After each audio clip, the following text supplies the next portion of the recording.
Welcome back to Roompact's Res Ed podcast. Today is a special RA chat edition where we talk about issues of importance to RAs and student members in residence life and housing. Today's episode is from res life to real life, career prep before the ball drops. As the year winds down, many RAs are thinking about what's next. Internships, jobs, and how to translate their role into career-ready tools. And joining me today is a very special guest, Dwayne Peterson, Director of Industry to Campus Connections at the University of South Florida, Center for Career and Professional Development. So Dwayne, if you would like to introduce yourself. Yeah, Anthony, thanks so much. I'm so excited to be here. So stoked. So I work at the University of South Florida. I'm the Director of Industry to Campus Connections. It's a long title that basically means that I'm the person who's out there selling our school, bringing opportunities to our student body. That's all kinds of opportunities from jobs to internships, co-ops, graduate school, volunteer opportunities, you name it. We're bringing those opportunities to our students. Why I'm really excited to be here is because my background before I came into career development work was in housing. I spent 8 years in housing. I served 2 years in hall government. I was an RA for 2 years. I was a graduate hall director for 2 years. I worked professionally for a year, and then I was an area coordinator for 2 years. So res life is my first love. I always thought I would be res life for life, to be honest with you. It's so ironic that I ended up in a career center. But life brings you all kinds of opportunities, and sometimes you just never know where it's going to take you, which I'm sure we're going to talk about in the podcast today. So thrilled to be here. Yes, I'm so excited to have you. I know I was looking through your background, which is really important too. I know you have an MBA, experiences in higher education itself. And so with that, we're going to go ahead and get started right off the bat. And so my question for you is, if an RA wanted to set one achievable career goal over winter break, what is a good starting point? And something outside of a resume is what I'm hoping to also talk about today, because I know you've mentioned previously RAs can focus on that, students can focus on that a lot. So what's something outside of the resume that you would suggest? Yes. Oh, this is a great place to start. So one of the things about students, and I remember this when I was an RA, I'm just focusing on my day to day, right? Like things I've got in front of me every day. And so it's hard to give time to think about my future. One of the things that I think students may not realize, though, is that the world of work doesn't work like that. That actually a lot of jobs and opportunities are becoming available, sometimes up to a year before the actual job would start. And so it's really important that students understand that they might be applying for things now, let's say in December, January, that won't start until May, June, or July. So I think one thing an RA can do over winter break is start looking for opportunity. Whether you're thinking about graduate school, start researching what those graduate schools require. If you're looking for an internship, you want to get some experience, start looking. You have opportunities at your school through your career center. So every career center in the country has somebody like me whose whole job is to bring opportunities to the students. And so make sure you're plugged into those opportunities that are already being curated for you, because those are easy places to start. If you're about to graduate and you haven't started thinking about your full-time job search, start that process in December over winter break. It's a perfect time to set a few goals of, maybe you just apply for, 2 or 3, 4 applications over winter break. That's a great place to start. I think, Anthony, we want students to remember that this builds over time, right? So if I apply for a couple of jobs this week and a couple of jobs the next week and a couple of jobs the next week, before too long, I've applied to lots and lots of jobs. So I think over winter break, students, do one thing for yourself, find an opportunity and start getting yourself ready to apply. Yes, I'm just so glad that you talked about this. Even beforehand talking with you, I've already learned so much. And I know you talked about like the RA, like resume fatigue almost, like everyone's so focused on the resume. And so I just think that's great. I think this advice is just exactly what RAs need to hear. Awesome. Yeah. And with that, I'm going to move on to our second question, which is kind of getting into the resume, which is what are the most common resume mistakes you see students make, and how can RAs avoid those? Yeah, thank you for this. Well, as I mentioned, finding the opportunity first is arguably one of the first resume mistakes that I see students make, right? I think sometimes students focus a lot on resume writing and think if it's really It can be sort of a personal exercise because it feels like it's capturing who you are as a person. It's capturing your professional experiences, right? You're trying to tell a story through it. So it can be this thing that students really cling to, right? And so what I would say is one of the biggest mistakes I see is that we're working on the resume first before we find the opportunity. And so I really hope RAs will hear my message that we find the opportunity first, then we start working on the resume. So in thinking about the resume itself, some of the mistakes I see are the overuse of templates is sort of the big one. And students really don't like when I say this, but I promise you, your resume will be more successful if you write the resume from top to bottom in a Word document that is not a template. Do not use a Canva template. Do not use a Word template. Those things go through the internet all the time and people see them and they know them. It does not help you stand out. So sometimes students will go, "Oh, that's such a bummer. I really like this template that has my face on it." And I'm like, "Yeah, that looks really cool, but it's not effective. It's not going to help you be a competitive applicant." So believe it or not, in most industries, resumes are really boring documents. They're not meant to be creative exercises, right? And students should know that their career centers, again, every career center in the country has probably some kind of resume template or examples that students can start with to make this very easy so that their resume looks clean and fresh. And that includes using ChatGPT too, because I think, again, sometimes it's easier just to create a resume through a resume generator or through AI. Trust me, if you found that to be easy, other people found that to be easy, which means your resume is not going to stand out. So that's the big resume writing mistake. And then if I had to pick a last error with resume writing, I think it's not being strategic with how you describe your experiences. Listen, I was an RA.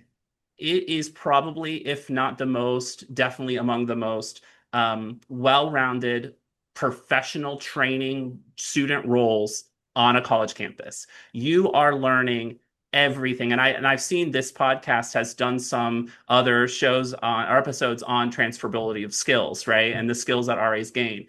The thing is that not all those skills matter equally for every application.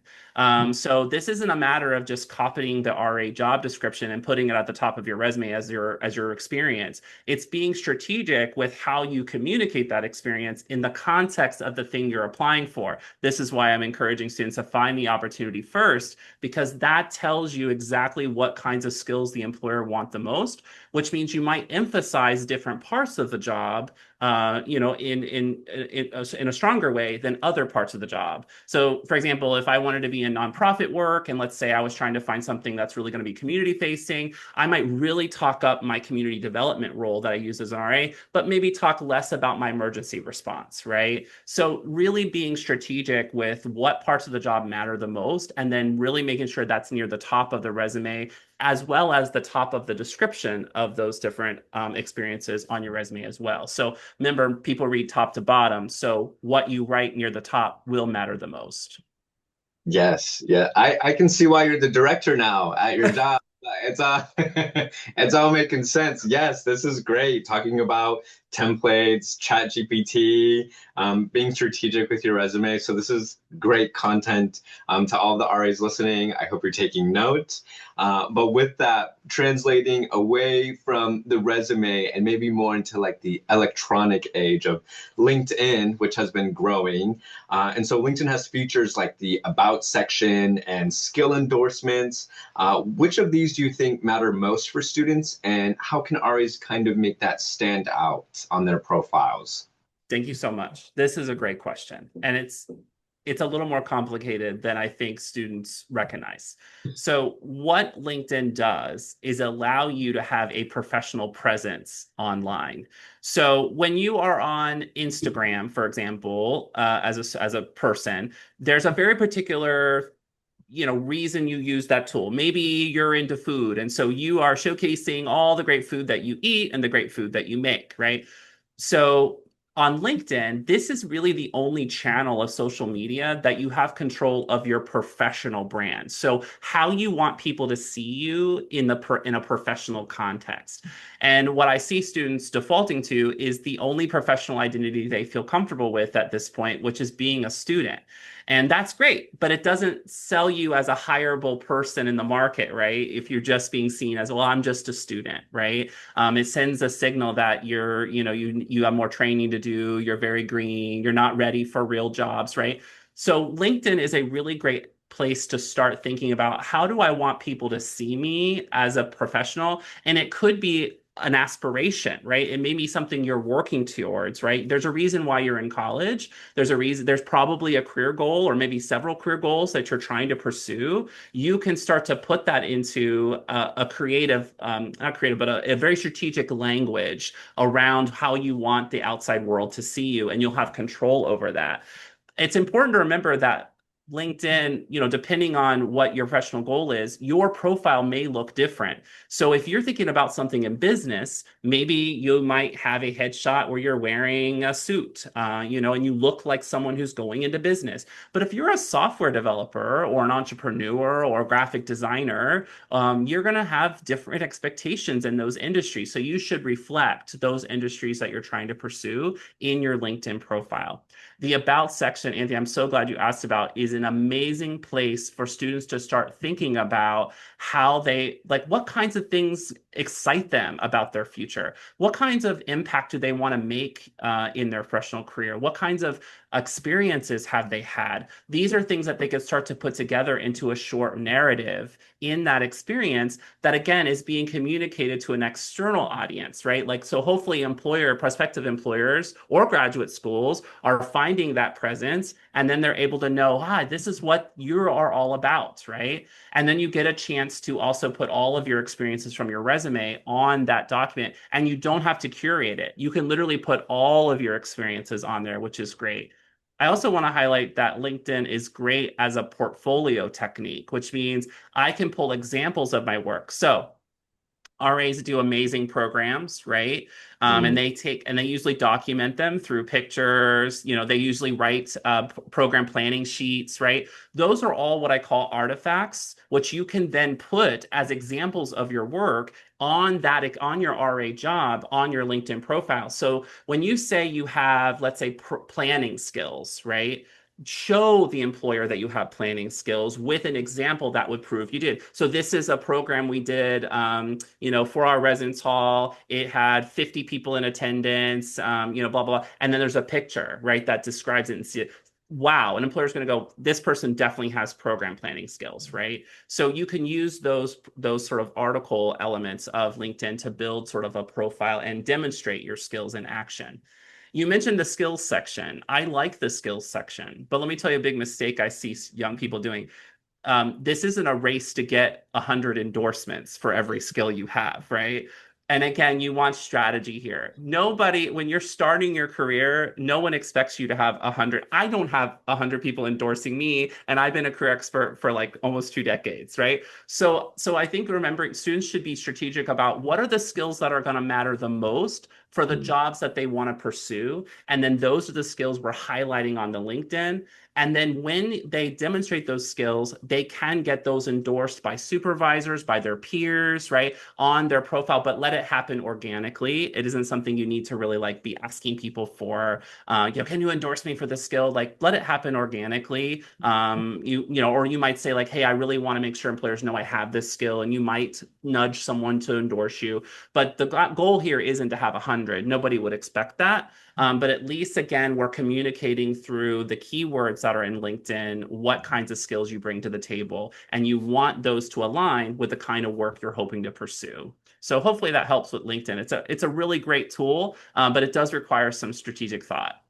Yes, definitely. I feel like I already learned so much for my profile. I was like, oh my gosh, I was like these artifacts. I was like, I've been missing out on some gold here. I could have been uploading things. And so this definitely helps. And especially I think for resident assistants who already have their profiles, being able to upload their programs and the attendance they have. Because I've heard some of them plan large scale programs and have that great attendance, and those demonstrations are important. And so Yes. that was amazing. That was great. And Uh, and LinkedIn is a networking platform, and the word networking can also feel very intimidating to people. And this leads us into our next question, which is how can RAs start building a professional connection in an approachable way? So that networking.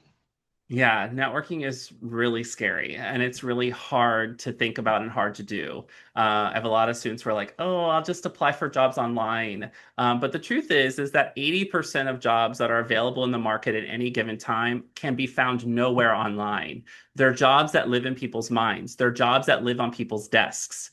And that the only way to tap into those jobs and find them is to build connections with people. So this is my in the show notes you'll see there's a video I've put out there, this idea of reframing the concept of networking, and it's very simple. Instead of thinking of networking as this like sleazy, selly thing I've got to position myself to, just simply think about it as asking for direction. It's that easy. So this is about building authentic relationships with people, and I would say 99.9% of people want to help a young person get their career started. So really, it's just a matter of asking for direction, right? Like, hey, I saw that you have this really cool job. I think that job is so cool, and I'd like to one day have that job. Would you be willing to share a little bit of advice about what I should be doing to get started on that career path? Or maybe instead of asking directly for a job from someone, maybe try to build a relationship with them first, right? Is there something of interest about that person that's brought you to want to know them, right? And then I promise you the job part will come in as you build the relationship, right? So it's just as simple as asking directions or showing curiosity about people. Now, every career center around the country spends a lot of time and money bringing people to campus for students to meet. That's everything from alumni, employers, graduate school recruiters, sometimes speakers from different organizations. So students, I really want to encourage students to remember that all those people are potential connections. And so finding ways to build that relationship with them is key. And this includes at a career fair, right? I think sometimes like career centers, we talk about this idea of an elevator, like selling yourself at the career fair.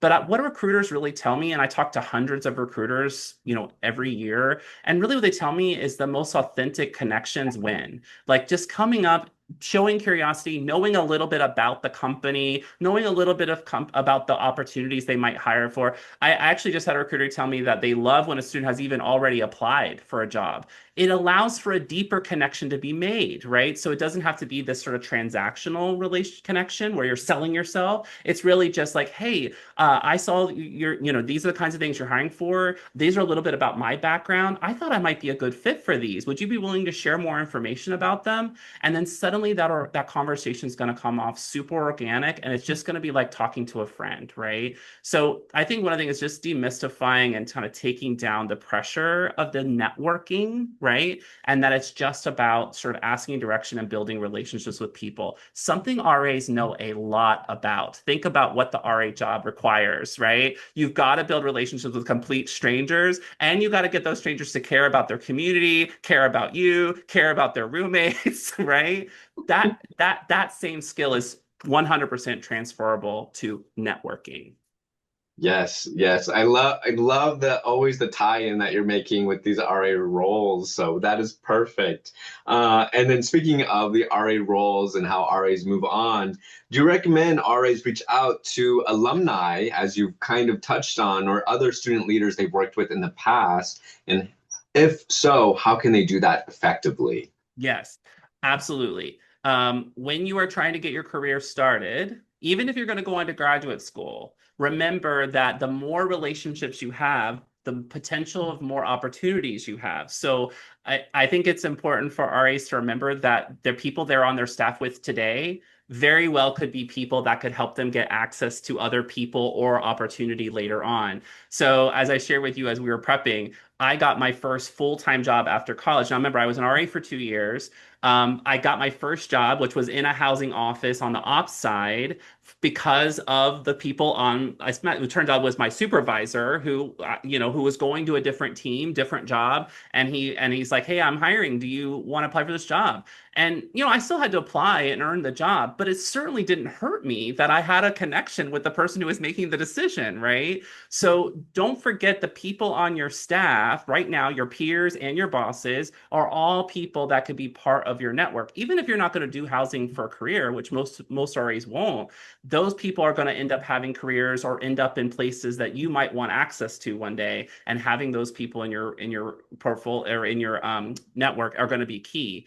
LinkedIn is an amazing tool for this. So one of the things is as we meet professional connections, what do you do with them? Like, how do you keep up with them? How can you keep them in your orbit, right? And pulling them into your LinkedIn is a really great way to do that. So on LinkedIn, you have, I think, 300 characters to add a note to any connection you're trying to make on LinkedIn. Now, if you're just starting your LinkedIn, your reach is going to be kind of small. There might be only a certain amount of people you connect with. So you might actually only start with like peers and friends and maybe supervisors, people that are in your network. But as your network gets bigger, you're going to have more reach. And there's different degrees of reach on LinkedIn. But my point is when you are making those connections, equip or include a note with that connection that gives a person a context as to why you're wanting to connect with them. I really enjoyed working with you on our staff this year. Can we stay connected, right? And adding that call to action in that note allows the person to know you're really serious about them staying in your network. So you mentioned about alumni. LinkedIn also has alumni tools for every university in the country. And so students can go out to their university page. There is alumni tab. They can click on that. They can filter that alumni list by any way they want to, what they studied, what they do for a career, where they work, where they live, right? Maybe I've always wanted to live in Denver, Colorado, but I live in Tampa, Florida. Go find some alums that live in Denver, Colorado and figure out how they got there, right? Those people become your network in Denver, Colorado when I'm trying to move out there, right? And so again, the same thing, you will be able to send a request to connect on LinkedIn, but add that note so that they understand that like, I know, and I love the phrase, we've never met, but.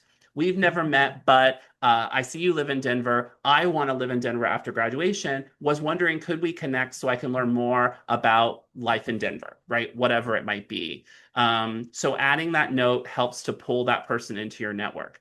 And then students should remember that once that person's in their network, guess what? They now have access to that person's network, right? So it's like this ripple that just keeps getting bigger. And the more people you pull in, the bigger your network and the bigger your presence is. And then before too long, you can start connecting with all kinds of people well outside of your immediate orbit. Yes, yes. I'm learning, so I'm just eating it all up. This is great. So thank you. And I know we are coming short on time, unfortunately, because I have a million questions I want to ask you. But with that, my final question for you and for everyone listening is, what's one piece of career advice you wish every student leader, especially RAs, would carry into the new year? Oh gosh, this is so hard. There's so much to say about careers. Careers are so complicated. But I think I'm gonna do a selfish plug here. I think the number one career advice is go use your career center. Um, Yeah. so if a student were to hire me, a professional career coach, out in the market, it could cost them 75 to $250 an hour. Right? Like we're not free. Like when I have private clients that are not affiliated with the university, they pay me for these services. Universities provide these services to students for free, right? And many universities allow you to keep using them for free when you are an alum, right? So use these and sometimes students are like, "Well, I don't know what I would even say to a person." But it's like, but that's okay. We want you to come in. We don't want you coming in all prepared, right? We're here to help you figure it out. We're help you here to answer those hard questions. We're here to help you put together a strategy, right? So you understand how to make that transition from college easier for you. Anthony, I think we have to be honest that the market right now is not the best, right? And especially in the holidays, it can really slow down. So I think remembering that you already have access to professional staff whose literally whole job is to ensure your career success, connect yourself to those people and their resources. So that's a lot of online tools. Most universities have connections with thousands of organizations that are actively recruiting. Here at USF, we have 60,000 recruiting employers. We get 20,000 job postings a month. That is a wealth of opportunity that's at your fingertips. And those are people who we know through the Career Center on the other end. So those are real people. Those aren't just like random Indeed job postings where they're just sort of faceless jobs, right? They're actual people that we know. Every university is bringing hundreds of people to their campus every year to physically recruit on that campus. Just go and meet those people, even if you think you're not interested in the jobs. I promise you, it's not going to hurt you. I remember my favorite story is a student went to a career fair because I kind of urged her to, and she's like, "There's nothing at this career fair for me." I said, "Well, just go talk to some people." So she goes and talks to this employer, and it didn't work out. The employer's like, "Well, I'm not really hiring for what your interests are," but she goes, "But my brother works in that field." And I'd be happy to facilitate that connection. And that recruiter shared her brother's contact information with that student, and that student got an internship through that connection. So remember, these are real people who can also be a part of professional networking, even if they don't end up hiring you directly. So hopefully that's an easy piece of advice, an easy thing that students can do. Yes, yes, most definitely use your career centers at your respective institutions. That is, I think, a fabulous piece of advice. Thank you so much, Dwayne. This was amazing. I learned so much, and I know our students listening learned so much. And again, thank you all for listening out there. We really appreciate it. Dwayne, one more thing. Is there a way students can connect with you after? I feel like I would be doing a disservice if I didn't, allow them to do that if they wanted to reach out or had any questions or wanted to see anything else you had posting. Yeah, please follow me, connect with me on LinkedIn. Remember to use the note if you're gonna if you're gonna connect with me, so I know. Hey, I saw your podcast. I was hoping to connect with you. I welcomed the connection. Yes, thank you. And again, thank you all for listening again. Please take time to celebrate your accomplishments this year. And again, step in confidently into 2026. Bye for now from us here at Roompact, and we'll see you next year.